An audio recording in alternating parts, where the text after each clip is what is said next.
हमारी profit and loss, लाभ और हानि की पहली क्लास है। आज लाभ और हानि की हमारी पहली क्लास है।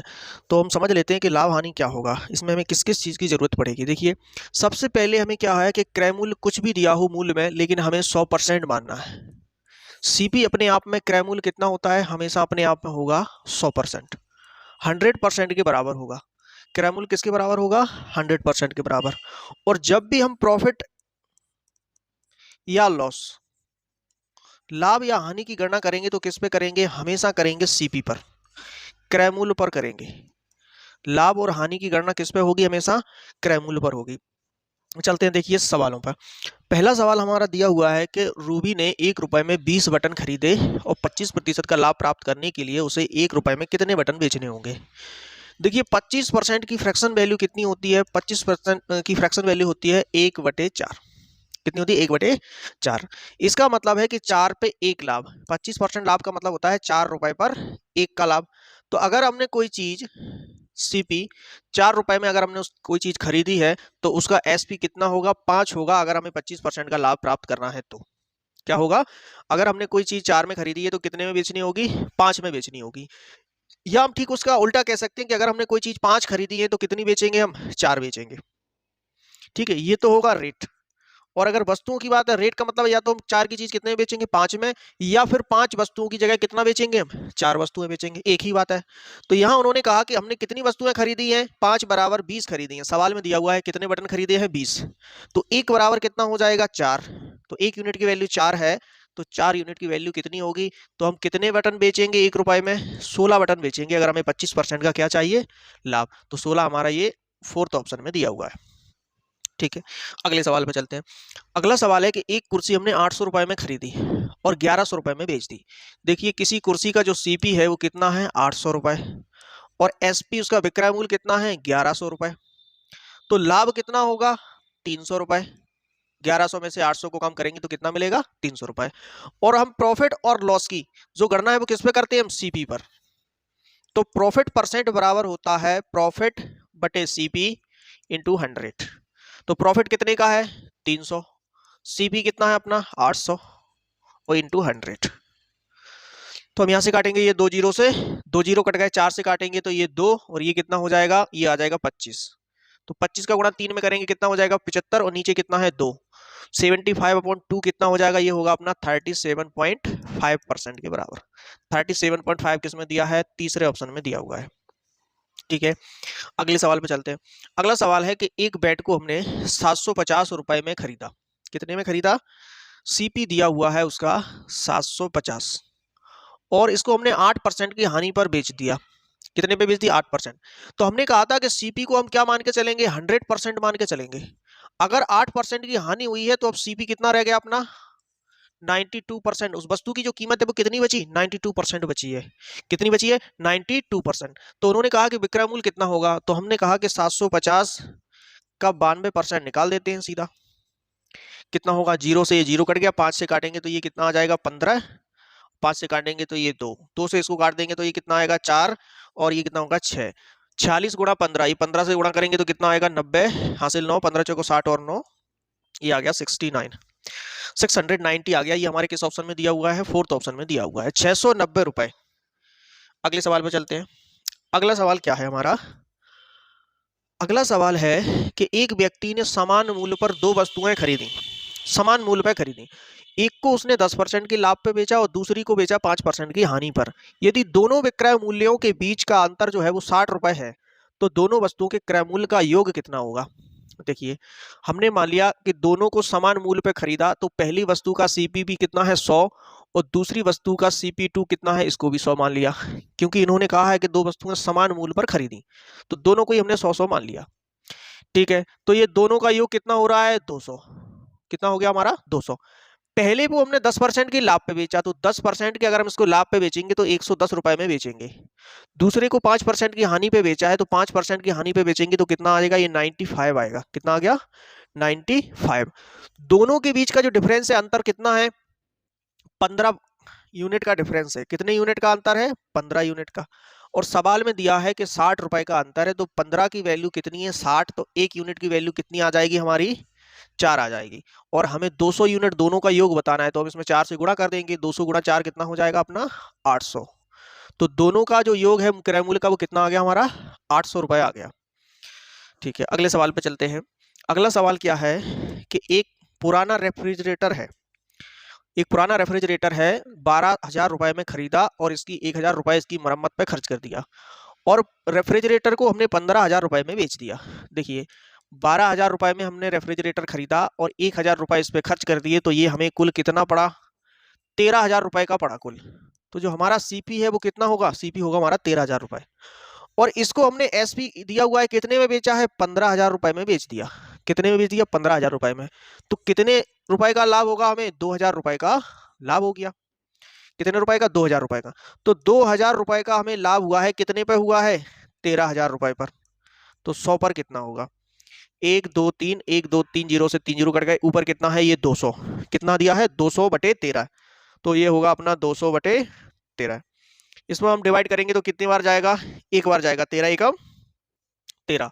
इसको यहाँ से हटा देते हैं, कितना आएगा 13 एकम 13, कितना बचा 7 70 हो गया, 13 बचे 65, कितने बचे 5, 15 सही 5 बटे 13, 15 सही 5 बटे 13 ये दिया हुआ अपना थर्ड ऑप्शन में दिया है। तो इसका आंसर, इसमें लाभ कितना प्राप्त हुआ उसको 15 सही 5 बटे 13% का लाभ हुआ। आगे अगला देखते हैं।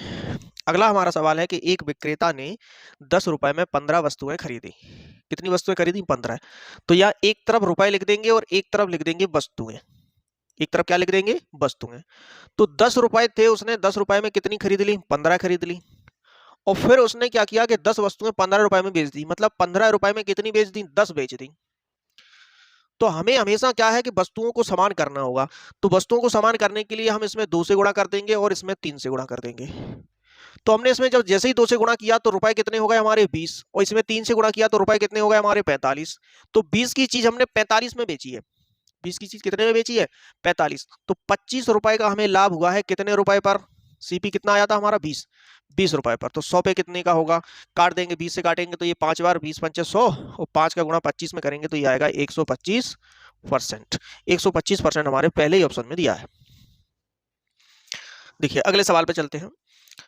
अगला सवाल हमारा क्या है कि एक फुटकर विक्रेता ने 1280 रुपए में कुछ सामान खरीदा और उसने 1/3 भाग को बेच दिया 15% की हानि पर। 15% की हानि पर बेचा। उस शेष को उसने कितने लाभ पर बेचे कि ताकि पूरे लेन देन पर उसे 15% का लाभ हो। ठीक है, तो यहां से हम मान लेंगे कि 1/3 हिस्सा मतलब 3 में से 1। अगर किसी वस्तु का 3 है तो उसमें से हमने कितना बेचा है, एक हिस्सा बेच दिया उसको और दूसरा हिस्सा बाद में बेचा।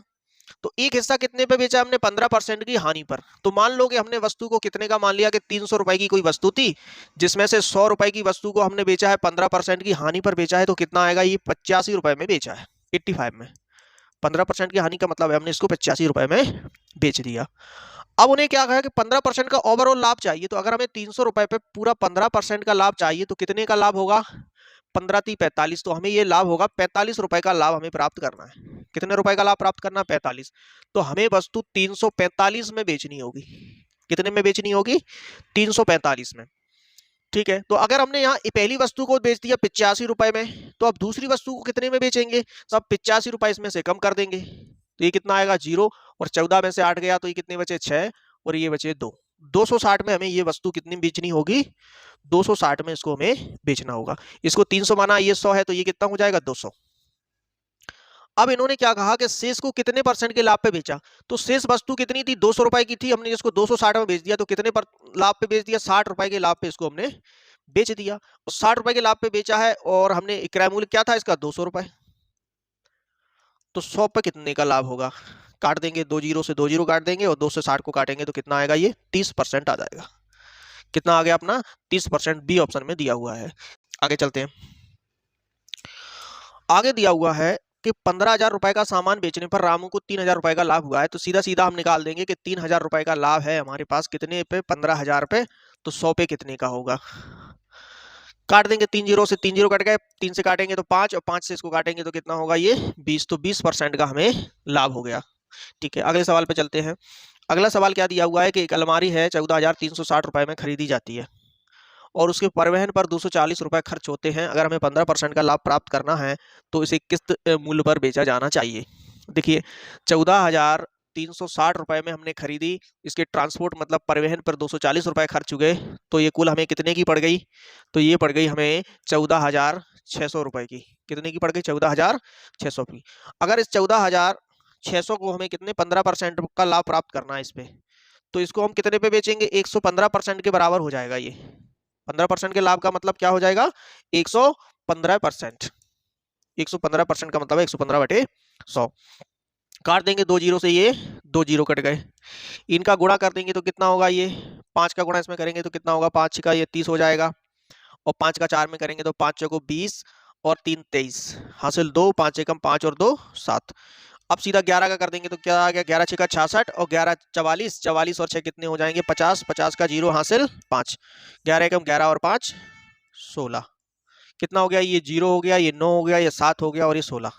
तो 16,790 रुपए में हमें क्या होगा? इसको बेचना चाहिए। कितने में बेचना चाहिए? 16,790 रुपए में बेचना चाहिए। ठीक है, देखिए हम इसको अगर और शॉर्ट करें तो किस तरह से कर सकते हैं। ठीक, हमें कुल अलमारी कितने की पड़ी? 14,000। कितने की पड़ी? 14,600 की। अगर हमें 10% लाभ प्राप्त करना होता तो कितने का लाभ होता? 14,600 पे हमें लाभ होता 1460 रुपए का। कितने का लाभ होता? 1460 रुपए का। लेकिन 10 नहीं करना, हमें 5% और लाभ प्राप्त करना है। तो अगर 10% इतना है तो 5% इसका और आधा होगा, तो कितना हो जाए? 5% और करना है, तो अगर 10% 1440 है तो 5% 730 और होगा। तो हम इन सबको जोड़ देंगे तो कितना होगा? ये 0 हो जाएगा, ये 9 हो जाएगा, 6 4 10 और 7 17, और ये कितना हो गया अपना? 4 5 और 1 6। 16,790 आ जाएगा। हम ऐसे भी इसको निकाल सकते हैं। ठीक है, उम्मीद है ये बात आपको समझ आ गई होगी। देखिए अगला सवाल हमें दिया हुआ है कि मनोज ने 12 रुपए में 15 पेंसिल खरीदी। कितने रुपए में खरीदी? 12 रुपए में 15 पेंसिल खरीदी। 12 रुपए में 15 पेंसिल खरीदी। उन्होंने कहा कि अगर ये 1.5 रुपए पेंसिल की दर से अगर बेचता है तो लाभ कितना होगा? 1.5 रुपए के हिसाब से बेचेगा तो कितना लाभ होगा? तो 15 पेंसिल है, अगर 1.5 के हिसाब से ये बेचेगा तो कितने में बेचेगा? यहाँ से 15 का गुणा कर देंगे, 15 में 1.5 का गुणा कर देंगे। कितना होगा? ये पॉइंट हटाया तो नीचे 2 जीरो आ गए, तो ये कितना हो जाएगा? 50 से काटेंगे तो ऊपर 3 और नीचे 2, तो कितना आ जाएगा? ये 15 × 45, 45/2। तो 45/2 का मतलब होता है 22.5। कितना हो गया? 22.5। अगर हमने चीज 12 रुपए में खरीदी थी और 22.5 रुपए में बेच दी तो हमें 10.5 रुपए का लाभ हुआ है। लेकिन हमें परसेंट में बताना है, तो परसेंट में कितना है? ऊपर 12, और 100 से हम क्या कर देंगे? इसमें गुणा कर देंगे। तो पॉइंट हटाएंगे तो यहाँ क्या आएगा? नीचे 0, 0 से ये 0 कट गया। 3 से काटेंगे तो ये कितना आ जाएगा? 4, और ऊपर 3 से काटेंगे तो कितना आएगा? ये 35। 2 से और काट देंगे तो ये 2 और ये 5। 35 का गुणा 5 में करेंगे और 32 गुणा 5/2 गुणा कर लेंगे। 5 का गुणा 5 में करेंगे 25, 5 का गुणा 3 में करेंगे तो कितना आएगा? 5 ये 15, 17/2। भाग दे देंगे 2 से तो कितना आएगा? ये 8, 1 बचा 15 हो गया, 7 बार गया 0.5, 87.50 आ जाएगा। कितना आ गया? 87.50।